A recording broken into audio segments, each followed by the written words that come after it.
It's Christmas, and I legit couldn't think of any special video to come up with, and I decided since I was going to be rewatching Dragon Ball at some point in the coming month or so, that I would take a look at the how I view the sagas now, because I am a big fan of the classic Dragon Ball, and it has been a long, and I do mean long time, since I watched GT. So I don't know. It's kind of like a gonna be a before and after tier list potentially, if I remember.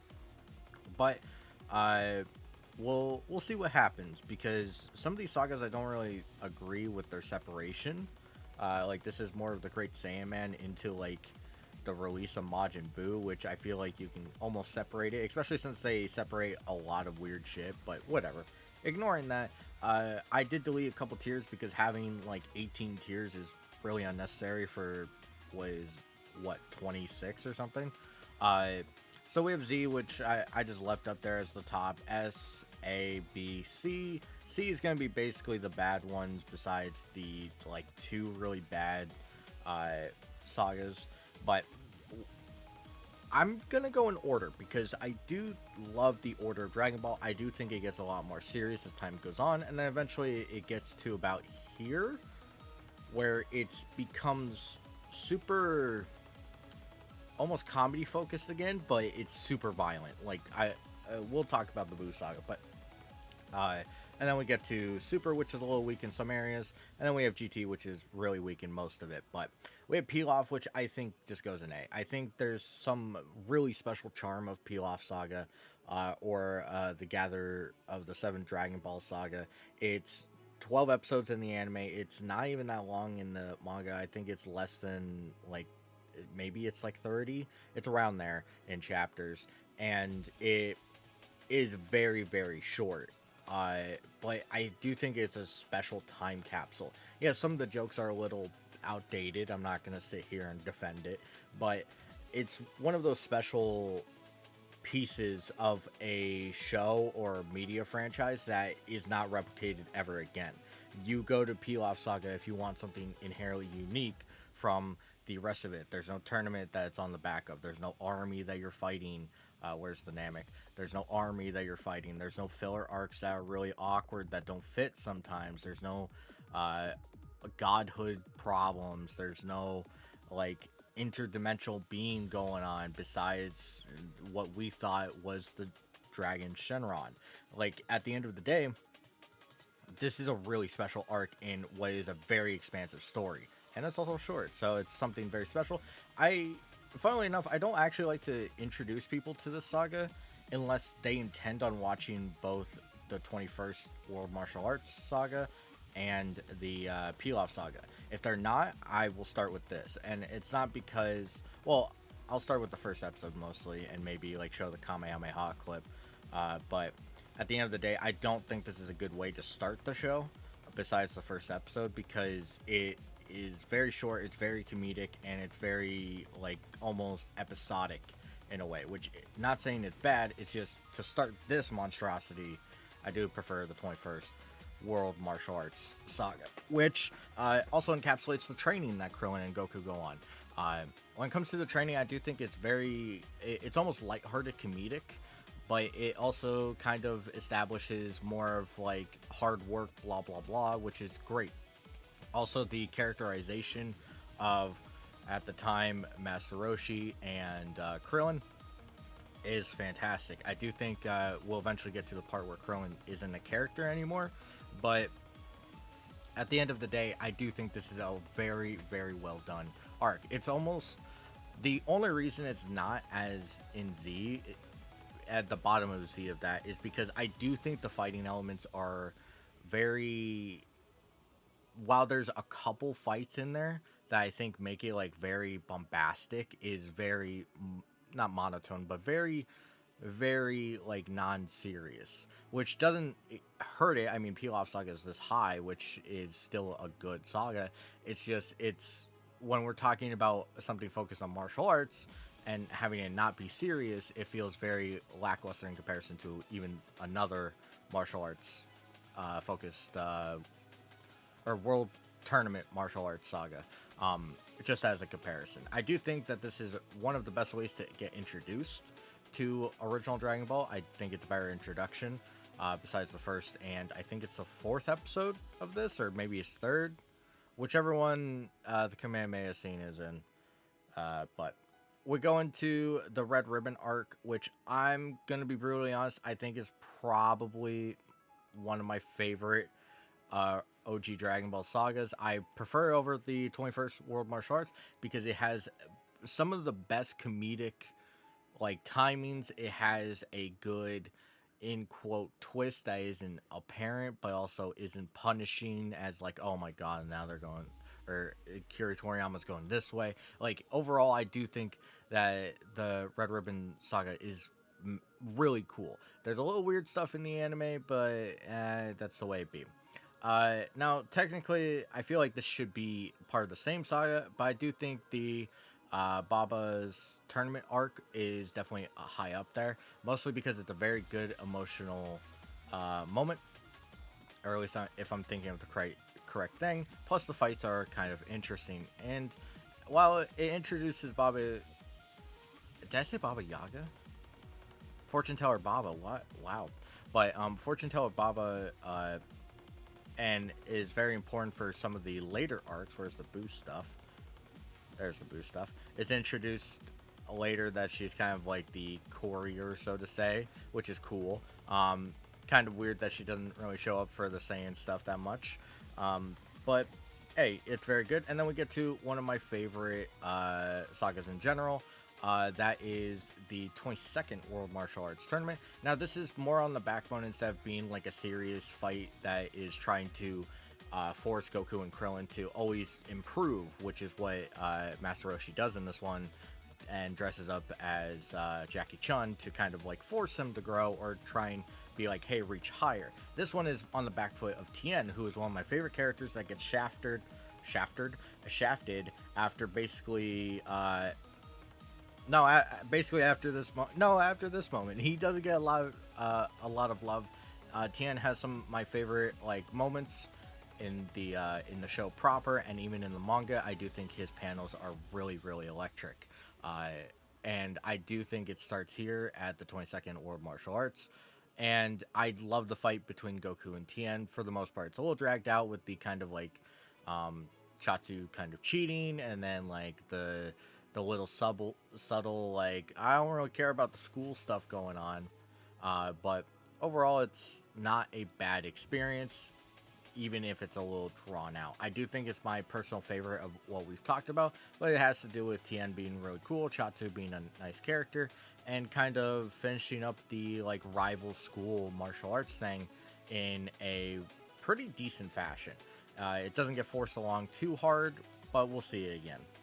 Now we get the King Piccolo saga, which I think starts off masterclass. I think a lot of people don't like King Piccolo because he's just like evil. He's just evil for evil's sake, which a lot of people don't really like. You look at something like Frieza, which we'll get to, who is just trying to, be emperor, be immortal, take over the galaxy, blah, blah, blah. And so, like, there's like a goal, and there's also this like inherent power gap that makes you feel like this, whereas King Piccolo is much more approachable as like a villain, which a lot of people seem to not really enjoy. I do think this is very enjoyable because of his almost cartoonishly evil stance. He's just like, yo, collect 7 Magic Dragon Balls, wish for my youth, which kind of a wasted wish looking back on it, and then I'm just gonna kill the fucking dragon. Like, how sick is that? Also, I love how this arc finishes up. It's a very desperate gamble. There's only one misstep that I think actually puts it at the lower end of this tier, and that's the Ultra Divine Water, which is just probably one of my least favorite things in classic Dragon Ball in general, and there's some really bad jokes in classic Dragon Ball, so yeah. We have the training with Kami, I guess is how you would put this. It's a little... See, the thing is, I don't actually think this is that good, because it kind of should have happened before. I think the pacing wise, and also I don't know if this counts I would kind of put it in King Piccolo's saga, which would put it lower. But I do think this is the worst saga, in quote, of the original Dragon Ball. Also because I'm pretty sure half of it's filler, if I remember correctly. But yeah, it's overall very weak. I do like Mr. Popo. I do like Kami, how he's introduced at the time. I do think this is still a good saga. I just think of everything we've been watching at this point, it just feels very lackluster, which goes into probably one of the best arcs of all time, and it's very arguable. 23rd World Martial Arts Tournament, because of the characters and because we see what is the normal mainstay of Goku from now on, this is groundbreaking. I remember when I first got into Dragon Ball Z, because Dragon Ball Z was showing up, I watched most of the Saiyan saga, and then the original Dragon Ball was being shown at the same time Namek was, which I didn't like Namek because we'll get to it. I didn't like Namek at the time, but I loved the original Dragon Ball, and skipped all over the place. So I missed out on like episode 7 of this, or I missed out, and so on and so forth. But most of the 23rd World Martial Arts Tournament was showcased to completion. I think there was one episode missing. I think it's Yamcha versus Hero in quotation marks there. And I think that is missed, but besides that, it was shown in completion, and it was my favorite saga, and it still has my personal bias to it, because I remember as a kid loving this thing. It truly is one of my favorite pieces of media to have ever existed. It's not just like, oh, I think it's better than all these. It's just the amount of feelings and amount of excitement I had as a kid is almost like unlike explainable to with the 23rd World Martial Arts, which is why we'll get into how some of them don't beat or beat it. Next, we have the filler for Dragon Ball, which I do think the last episodes of filler are good, but there's also one, I think, before, if I'm remembering correctly, that's really bad, but it's not terrible. Next, we have the Saiyan Saga, which this is always an argument that I get into. What's your favorite? You have the Saiyan Saga, you have the 23rd World Martial Arts Tournament, and I prefer the 23rd World Martial Arts Tournament because it's a little more gruesome, and a lot of people are like, but look how people die in this and stuff. I feel like there's a lot more terror going on in the 23rd World Martial Arts. Yes, Vegeta's evil, Nappa's evil, Raditz is evil, but to me, like, there's much more of a stake going on. I mean, literal God Kami is showing up because shit be going down. He didn't show up for this one, and I know he's important for this and blah blah blah, and a lot of people die, but it's just, I don't get the same sense of terror in the Saiyan Saga that I did with the 23rd World Martial Arts, which is, you know, a very weird stance for a lot of people, and I'm not going to blame them for saying I'm wrong, because for the most part, I think a lot of people would have it this way. But the Saiyan Saga, I do think, is spectacular. I think it has a lot more flashier moments, but I do think the in-between moments are a little dragged out, especially since the filler with Gohan is counted in this, so it's automatically a little weaker. Because while the kind of find the orphan stuff is okay, there's like a robot episode, there's a rat, there's a lot of stuff with Gohan that's a little weak, but it does flesh out for a little bit better of a payoff in the anime versus the manga. I do want to point out that one of my favorite moments in Dragon Ball history is Raditz being hit by the Makon Kosopo, because I think it showcases the willingness to kill off Goku and have the kind of other characters shine for a bit, which really sucks that I get kind of thrown to the wayside. Yamcha gets killed by a Cyberman, obviously. Krillin gets to show off his Kianzan, which is really, really nice to see. And, like, Tien kind of gets bodied, which I don't really like, and Chatsu kind of doesn't do much, which I don't really like. But we do get one of the best, and I do mean the best panels in Dragon Ball history is in the saga, and that's Piccolo's Sacrifice. I do think that is an insane panel to even go back and look at. It's one of those, like, feelings that comes up every time I look at it. But we have the filler between Namek. It's okay, actually. Like, this is not the worst thing to watch. It's just, it's obviously filler. The fake Namek is really irritating to watch, even as a kid to me. And whatever the stupid like, are they like orphan? I don't even know. Like I get they're like supposed to be like stranded in space or something, but the other filler is really bad. Now we get to Namek proper. Uh, I'm gonna be the one to say this. By the way, be glad they're split up. I think Namek is not that good. I think a lot of people like to dress it up, and maybe this is the ability to know how to like skip stuff. Uh, because when we look at Namek as a whole, they land there and they're immediately put on the back foot the whole time, which is good. I do think that's great. You have Gohan and Krillin, and then partly Vegeta, who is constantly doing this back and forth, which feels amazing. I do love this part of the arc, but it becomes too stacked against the heroes, and it becomes too wait for Goku type of styling here, which is really frustrating because we have a colorful cast that is never like fully explored, because Goku comes here and defeats them, and then Vegeta kills them. You have Dodoria, who is killed by Vegeta. Kui, we're not going to count. We have Zarbon, who is killed by what would become the Deus Ex Machina of this saga and the next, which is the power boost from a Saiyan gained really low on health. Really low in health, like a Pokemon, really close to dying.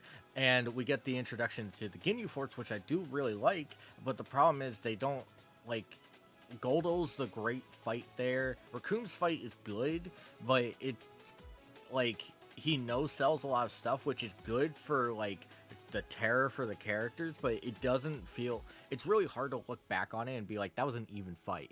And so, like, I could see how Raccoon was that close to losing. Knowing now what I do, yes, I could see that, but when you watch it for the first time, it doesn't feel like that. And that's not to mention Berter and Jace kind of get just bodied out. And then you have Ginyu, who has a very interesting gimmick, but it's wasted on Goku. I do think Goku is my least favorite part of the Namek saga, which is really sad because Goku is really good in almost every other saga, besides a few in Super and a couple in GT. But like he's the worst part, and Vegeta's the best part. And I really wish it focused more on that, where they Goku kind of shows up at the last minute to maybe save from Ginyu or even Frieza in the next arc. Which these being separated really hurts this part, because I do think this is up here. I think it's really hard for me to say which one would be higher here. Yeah, I think I'd go that route. But when it comes to the difference here is that Goku is much more established as okay, he's in the healing pod. Vegeta isn't relying on him. Piccolo shows up after the wish and isn't relying on Goku. Not for a little bit anyway. The only one that is relying is Gohan, who is a kid, and Krillin, who knows that he's probably the solution to this, especially based on the Saiyan saga and, you know, everything after. So, like, or before. So, like, there's this great thing where it's not like a wait for Goku situation. It just ends up becoming it because Frieza's too strong, which I do like the Super Saiyan transformation. It's very good. It's also built up pretty strongly in another great arc where we see Goku's anger, and this time he is just strong enough to break the barrier to turn Super Saiyan, which is great. But I don't like how Frieza kind of gets put down too easily by the transformation. I feel like it would have been cool to sell his like super just amazing powers by making it a struggle. But that's always been my problem with it. These are nitpicks. You have to realize once you're in this is like, oh, you want to enjoy Dragon Ball? Go watch these. Like, it's small nitpicks. I do think the fights are a little bit dragged out in the Frieza saga specifically, but it's fine. I do think I'm actually going to raise Namek now that I kind of have sat on it for a bit. I do think I put it a little low right there. I prefer Pilaf at face value right now, but hey, maybe I'll think about it more. I was thinking about, I do like the fights that do appear here, and some of the moments I do think are special. I do like Gohan standing up and being like, yo, Krillin, this is fucked up, and saving the Dende at the time. And one of the things I don't like about the saga also is the power up from Guru. Kind of really dumb. But we go into Garlic Jr. Saga, which is actually kind of why I moved the Namek Saga up, because I do think this is actually a decent watch. It's not great. It's not like masterclass, but I do think it's not on the same level as this, but it has similar feelings to me. Feels kind of empty and useless. I don't like that a lot of people have probably not seen the movie, which the movie, maybe I'll do a tier list on that at some point. But the movies are like really good in early Z. The early Z movies are amazing. Next, we go into Android Saga, which I actually think is it's a little weird, right? Because I really want to put it up here, but I don't think it deserves it. I am going to put it higher because we get the introduction to Trunks, which is one of the best characters in Z, in my opinion. We get the introduction to Android 17, 18, and 16, who are very important characters that are really just recognizable. I mean, I love like 16's design. He looks fake, and that's really fit because he is a proper android versus a cyborg, and I feel like it does really well. We get to see more Super Saiyan transformations, of course, and we get to see the heroes kind of win a bit. I feel like this is one of those sagas that's kind of, this gets brushed over, but the heroes at one point do just win, and it's really cool. And then of course they lose after, but when we have Dr. Dro and Android 19 be killed, it's kind of like, it's really cool. It's like, oh man, they prepared, they did great on their 3-year training, and then they get bodied, and then they're like training, and we get the introduction to Cell, which I've always shown. So a lot of people will separate the Android saga in weird ways if you're gonna say Android versus Cell. I think as soon as Cell shows up versus Piccolo, it is the start of the Cell saga, which also means that the ending of this saga is the full circle of Piccolo. That's how I've always viewed it. It's a little lopsided. I kind of wish I could just combine these two, but the tier list I found had them separated, and I love the Cell saga. I think it's I think I prefer the Saiyan saga by a long shot. Yeah, I'm gonna say that I prefer the Saiyan saga by a bit here, but I think as a kid, if you were to ask me, Super not being a thing and GT being super not watched, Cell would have been my favorite. If you were to give me the same exact list, Cell would have been up here. But I love Cell because I think the first form is like my personal favorite, like horror monster. I even like the second form because it's dumb but it's bombastic. I think that's one of the things that I feel kind of gets thrown aside because a lot of people don't like how he looks, and that's true. I don't think his second form looks that good, but kind of matches what Cell does. Like, he's very bombastic. He blows up islands. He's super egotistical. He's the most like Vegeta, which I think is hilarious that the ugliest form is most like Vegeta. And then we get the perfect form, which it's better than the second form in looks, but he becomes very generic as a villain, which is kind of annoying because I do like Cell before then. This also includes the epilogue, and this technically, I didn't bring it up here, but with the inclusion of the epilogue, this is one of the endings of Dragon Ball. By technicality, this is the first one. So at the end of the day, it has what is the first ending we're talking about. I do want to point something out, and made me think about it and why I put it up higher, but I didn't say it. This includes the history of Trunks, which is the reason it's this high. It's almost up here. History of Trunks alone is one of the best pieces of Dragon Ball media ever. I love it. I love the transformation. I love the fights. It feels very, very just super fun. It's super fun. It's super emotional. It's super great. But back to the Cell stuff. I do like the Super Saiyan 2 transformation of Gohan, because Teen Gohan, for the longest time, and even still partly today, is my favorite character in Dragon Ball. I like, it's not Teen Gohan, it's just Cell Saga Gohan. He's like 10 years old, or 11 or something. But Like at the end of the day, when I first started watching Z, one of the first characters I attached myself to was Gohan, because he was very similar in age to me at the time. He was 4 years old. I think I was 3 or 4 when I was watching this with my older brother. And so I attached myself to Gohan. And so to see the journey and then go watch OG Dragon Ball and then come back and watch him get his big moment, that's just amazing feeling. I do love the Super Saiyan 2 transformation. It's my personal favorite moment in all of we'll say Evolved Dragon Ball. It's hard for me to say Z because I feel like Z has probably the better moments. I just feel like OG Dragon Ball has a better pace. But we have the Otherworld tournament, which is, I think it's actually pretty good. There's some interesting fights. I don't like Pycon. He's kind of just basic, but whatever. Great Saiyaman into the Bobbity spaceship arc is how we would call it. And then we'll call the release of Boo. So Majin, Vegeta, and Goku are here. That's how I would describe it. Where am I putting? Great Saiyaman's kind of weak. I'm going to put it here. I do like Dabura.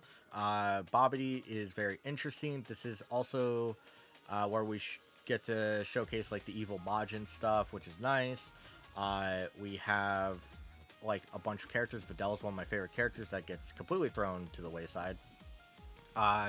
We have a lot of stuff. We get to see Goten and Trunks, which they're not really characters, but it sets up for something very, very cool. We have the Great Saiyaman stuff, which I think I already talked about. It's a little weak, but I do like that Gohan is able to kind of be a kid. I think a lot of people kind of gloss over it. I mean, like, he is 5 years old here in the Namek stuff, and then he's like 16 in this one, or 17 or something. He's not that old, and he's just kind of playing dress up and making Ginyu poses, which is what a great bounce back. If we could take a note, Gohan was being tortured by people that use silly poses, and he was like, I'm gonna make them my own and save people with them. Honestly, great therapy session right there. We're gonna get to Boo. I understand a lot of people don't like Boo, mostly because these are usually combined together. I'm gonna be the guy that says it. Boo has grown on me. Boo has grown on me every single time. Every time I watch the Boo saga, it becomes better. There's this saga I feel is insanely underrated. A lot of people hate on it because there's like so many different mistakes. It's drawn out, which is not untrue. I'm not gonna say that it's not really long or it doesn't have these problems. But the amount of moments and the amount of hype behind it and the amount of terror, I do feel is like actually understated a lot. Just to give a few moments, we have the fusion of Gotenks and Vegito in this. We have Super Saiyan 3. We have Vegeta's sacrifice is in the saga, which feels kind of fucked up now that I think of it, that I'm putting it here. We have Kid Buu versus Goku. Or Pure Buu, whichever way you want to put it. We have Super Buu in general with the human extinction attack, which is probably in my top 5 moments of Z in general, and probably in my top 10 for Dragon Ball as a whole. We have Fat Buu's evil part, which then becomes Super Buu. We have just everything. We have the absorption of Gotenks and Piccolo, where he just ends up bullying Ultimate Gohan, which Ultimate Gohan's probably the weakest part of this arc, and I get why a lot of people wouldn't like it, but I do actually like it now.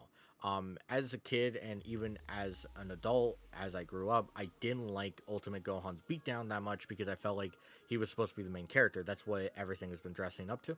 I like it now. I actually think it's very, very fuck you. You can't just cheat your way through this, which is then cheated anyway, but hey, it feels very, very in line with kind of the mentality that Jackie Chan was trying to put on Goku and Krillin back then. You have to work for your power.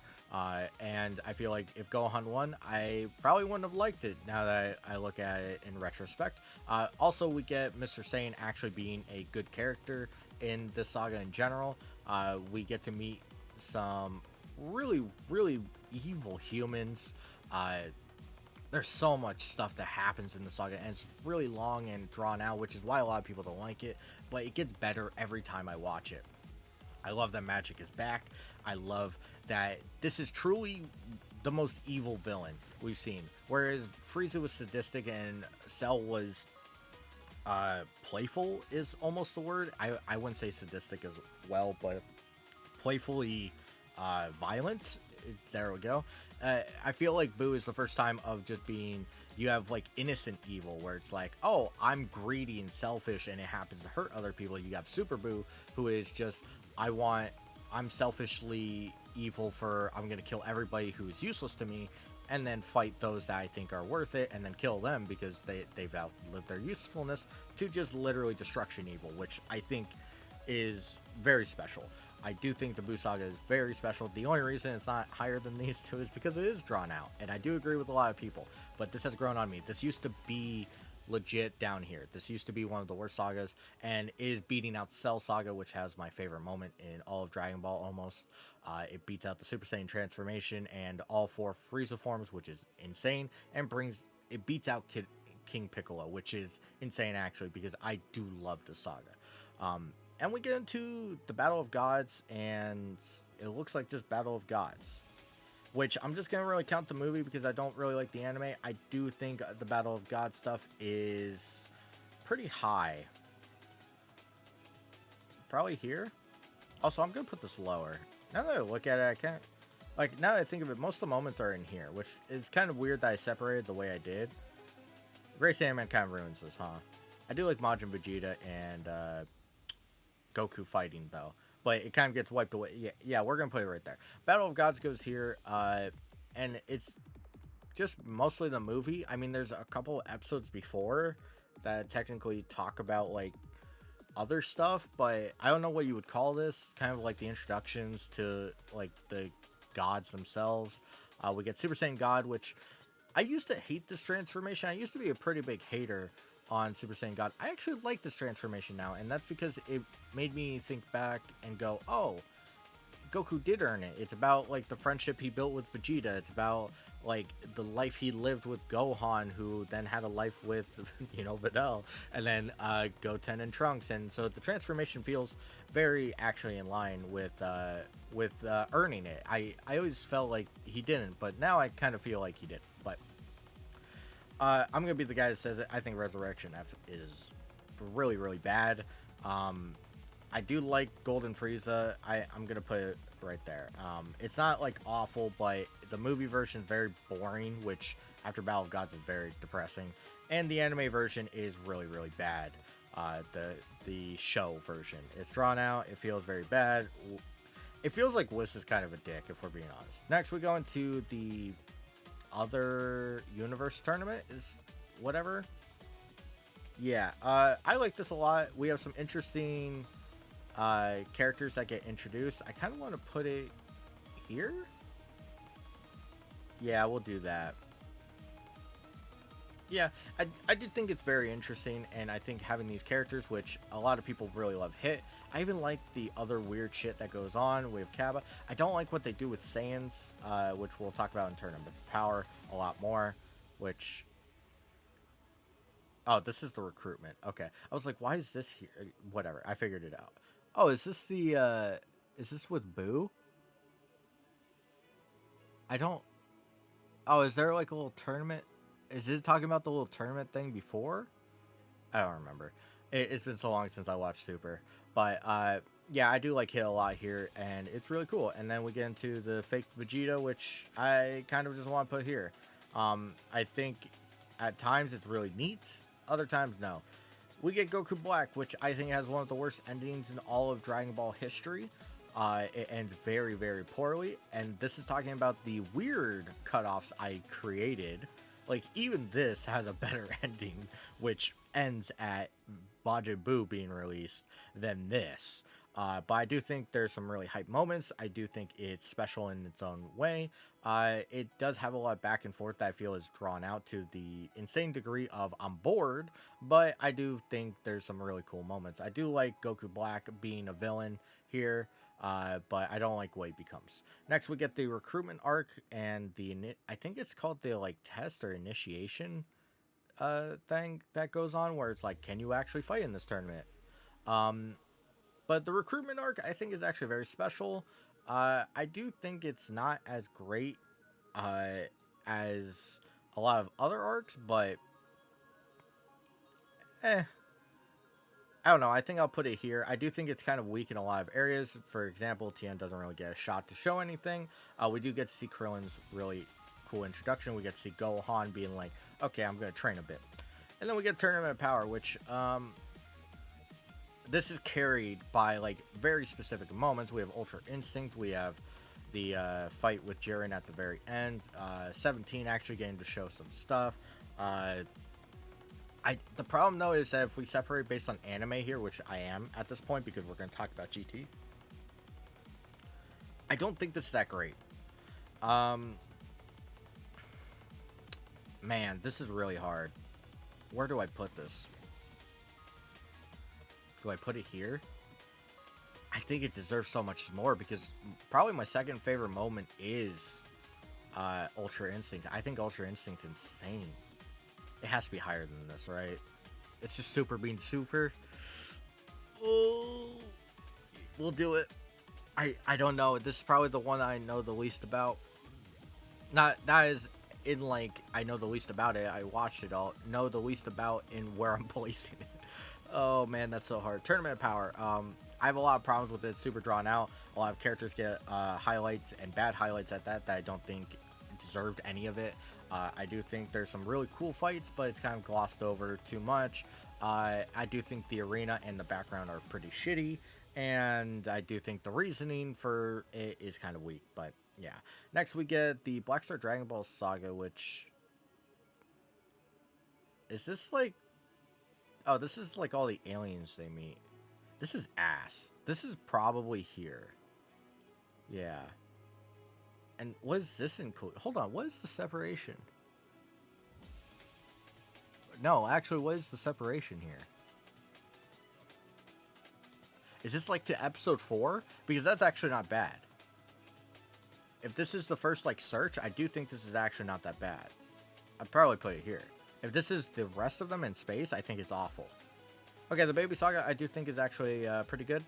Super 17 is probably right there.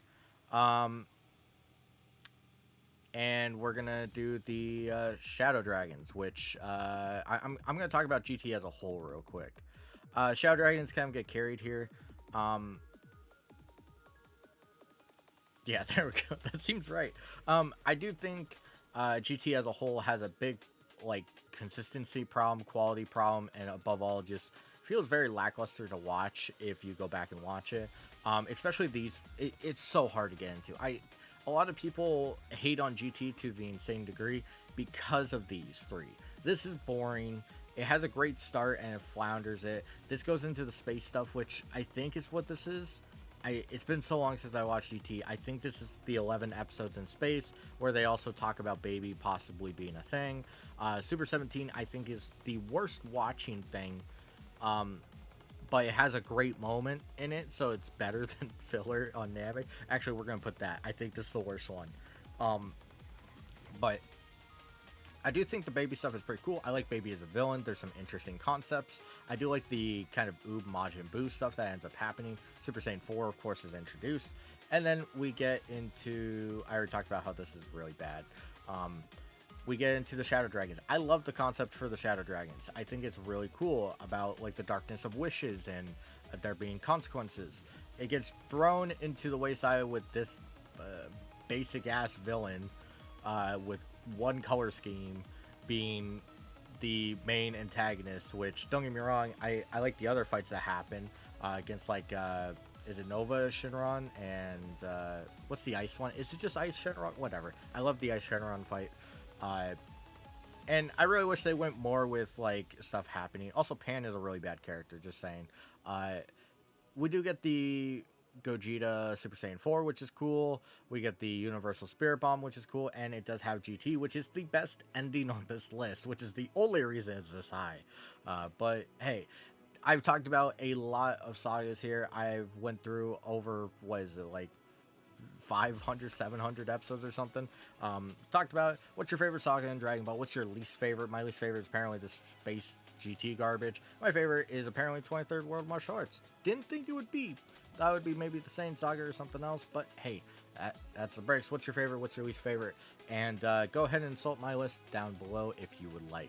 I'll catch you later.